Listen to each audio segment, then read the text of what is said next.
Small towns may not have skyscrapers, tech hubs, or massive shopping centers. But what they do have is something just as powerful: community. In these tight-knit places, certain businesses don't just survive, they thrive. Year after year. Even through recessions, high gas prices, or big-box competition. And today, we're diving into 8 small-town businesses that almost never fail. They're the backbone of many towns. And don't forget to hit the like button. Subscribe for more ideas about smart, simple ways to earn and live on your own terms. Here's the thing. Small towns are different from big cities. You don't need millions of customers to make something work. You just need a few dozen, or maybe a few hundred. People who trust you, need what you offer, and come back again and again. These are the kinds of businesses that build that kind of loyalty. Some of them may surprise you, especially number 6, which people often overlook. But it might just be the one that fits your lifestyle best. Let's start with something simple. Everyone wears clothes, and clothes get dirty. That's why laundromats are one of the most steady, low-drama businesses in small towns. In many areas, especially where people rent or live in older homes, not everyone has access to a washer and dryer. And even those who do might still stop by for large loads, blankets, or when their machines break down. Laundromats run with minimal staff, and in many cases, no staff at all during operating hours. Most are entirely self-service. Customers come in, load up their clothes, insert coins or pay digitally, and let the machines do the work. It's a business model built on simplicity.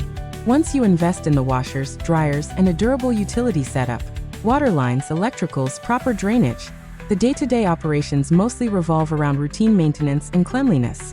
And that cleanliness can't be overstated. In a laundromat, the environment says everything. People are trusting your space to handle their personal items. Sometimes their only set of work clothes or a child's favorite blanket. If the floors are sticky or the machines are always broken, you'll lose that trust fast. But if the space is bright, safe, and well-kept, people notice. They come back. They even tell others. Many owners find small ways to elevate the experience. A row of vending machines stocked with snacks, detergent, and fabric softener makes things easier for customers who come in unprepared. Free Wi-Fi helps pass the time, especially for students or parents with restless kids in tow. Some even install TVs or play soft music to create a calming vibe. And for those who want to serve busy professionals, there's the option to offer wash and fold services. This means hiring 1 or 2 staff members to take on the load. Literally, customers drop off their laundry and pick it up clean, folded, and ready to go. It's an added layer of convenience that people are often willing to pay a premium for. Especially working parents or elderly customers who can't manage the time or effort themselves. The beauty of the laundromat model is its flexibility. You can start small, maybe just a handful of machines in a converted garage or small retail space, and expand as demand grows. You can even go mobile, offering pickup and delivery in surrounding neighborhoods for an extra fee. The business adapts to what your town needs. Is it glamorous? No. You won't find Instagram influencers taking selfies next to dryers. But it's consistent. Clothes get dirty. People need clean clothes to live, work, and function. And that need doesn't go away. It's the kind of steady, repeat business that doesn't require viral marketing campaigns or daily hustle on social media. Just working machines, a clean space, and a little community word of mouth.in business. Reliability is gold. It's what turns a quiet laundromat on a side street into a dependable income stream that lasts for years. Maybe even decades. Now, if you're more into people than machines, consider this: diners and breakfast cafes. These aren't just businesses, they're social hubs. There's something magical about the early morning hum of a local cafe. The clink of mugs, the sizzle of bacon on the grill, the low murmur of sleepy conversation. That warm, familiar smell of coffee and toasted bread hits you the second you walk in. The windows fog slightly from the heat inside.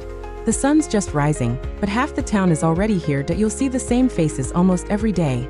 Retirees reading the paper, farmers grabbing a bite before heading to the fields, the local mailman sipping his second cup. Same table, same booth, same order.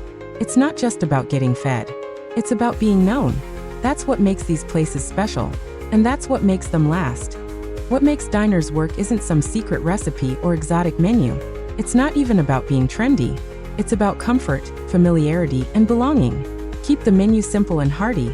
Scrambled eggs, home fries, crispy bacon, buttery toast, thick-cut pancakes, hot coffee refilled without asking. Toss in a few rotating daily specials, maybe a meatloaf Monday or Friday biscuits and gravy. But don't overcomplicate it. What really counts is the experience. Know your customers by name. Ask about their kids or their dog, or how their last doctor's visit went. Remember how Joe likes his eggs, or that Marlene always asks for rye toast extra dark. That human connection is powerful. When people feel cared for, they return. Not just because the food is good, but because the cafe feels like an extension of home. And you don't need a big budget to get started. Plenty of successful diners opened with second-hand equipment, hand-me-down decor, and a lot of heart. It's not uncommon to find places that started with nothing more than a few booths, a small grill, and one very determined cook. Many of these places don't even advertise. Their reputation spreads through word of mouth, one satisfied customer telling another. And the beauty of small-town life? Word travels fast. If your food is good, your prices are fair, and your service is warm, people will not only come, they'll bring their friends, their kids, and eventually their grandkids. Some diners even become town landmarks. They show up in yearbooks, in high school reunion plans, in wedding photos. People move away and come back just to sit in that same booth and eat that same breakfast they remember from 20 years ago. That kind of emotional connection? You can't buy that with marketing. Of course, it takes work. Early mornings, long days, smiling even when you're exhausted. But if you're someone who finds joy in serving others, in greeting a regular with their coffee before they even sit down, then this kind of business can be incredibly fulfilling. Diners thrive on human warmth. They don't need flash, just a reliable griddle, a fresh pot of coffee, and someone behind the counter who knows how to listen. And in a world where so much feels rushed and impersonal, that kind of experience is rare. And that makes it valuable. If food service seems a little too fast-paced or intense, maybe you'd enjoy something with a slower rhythm, something more personal and one-on-one. That's where barbershops and hair salons come in. These businesses might not seem flashy, but they offer something everyone needs at some point. A fresh cut, a bit of self-care, and most importantly, someone they trust with their appearance. Think about it, hair doesn't stop growing. Beards get wild. Roots show. And when people feel like they're not looking their best, it affects how they carry themselves. A haircut can change someone's whole mood. It's not just about looks. It's about confidence. In small towns, barbershops and salons aren't just places to get trimmed. They're local institutions. They're places where people come to catch up, swap stories, and feel seen. You'll often hear laughter, local news, even the occasional secret shared over the sound of clippers buzzing. And once someone finds a barber or stylist who listens to what they want and consistently delivers, they don't leave. That kind of loyalty is gold in any business. Unlike retail or food service, where you're always trying to attract new faces, barbers and stylists build strong repeat relationships.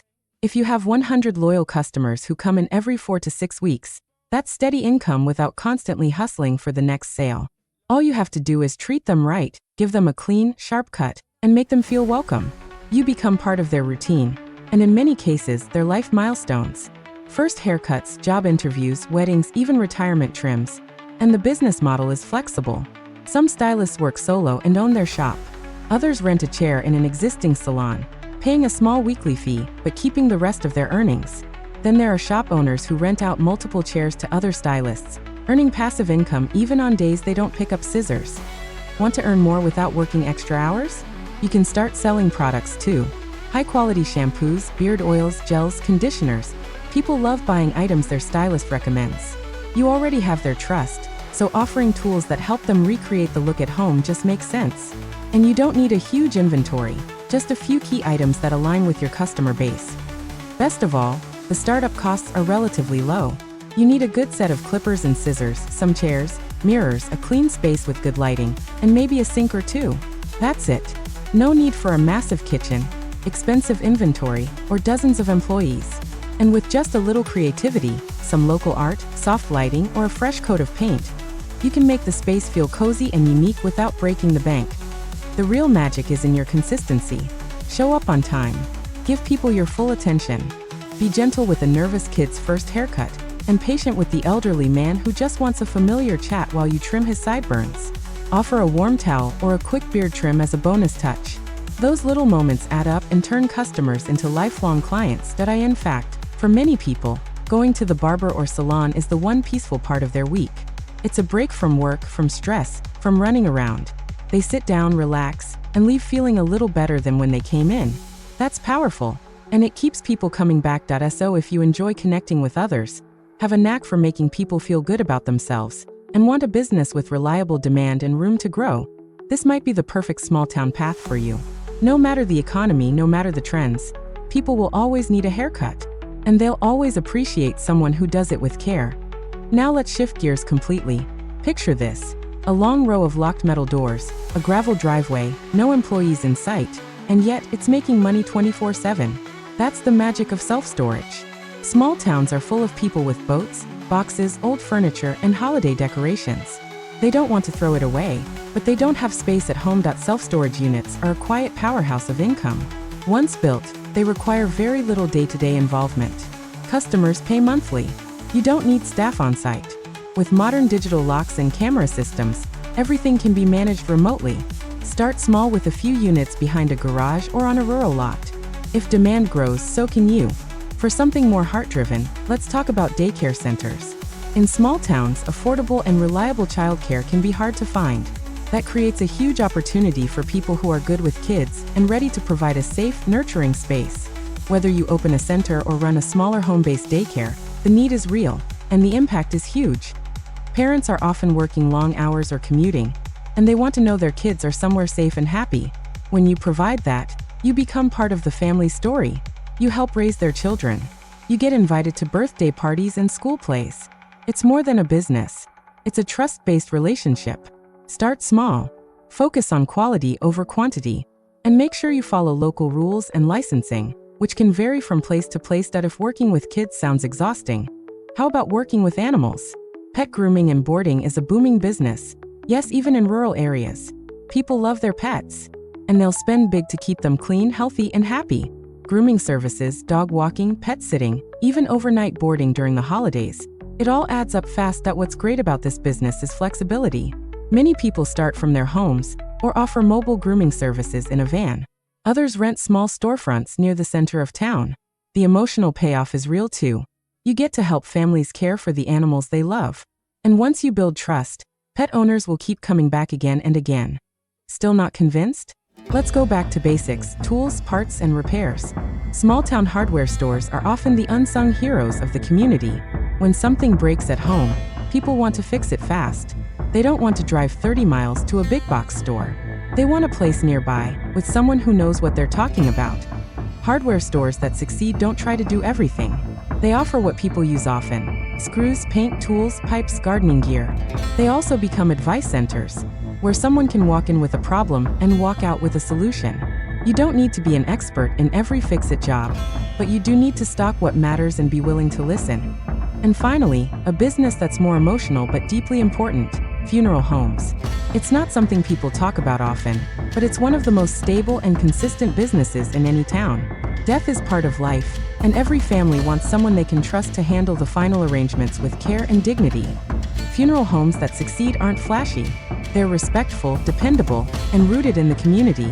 Many offer pre-planning services, which gives families peace of mind. Others expand into services like cremation, grief counseling, or floral arrangements.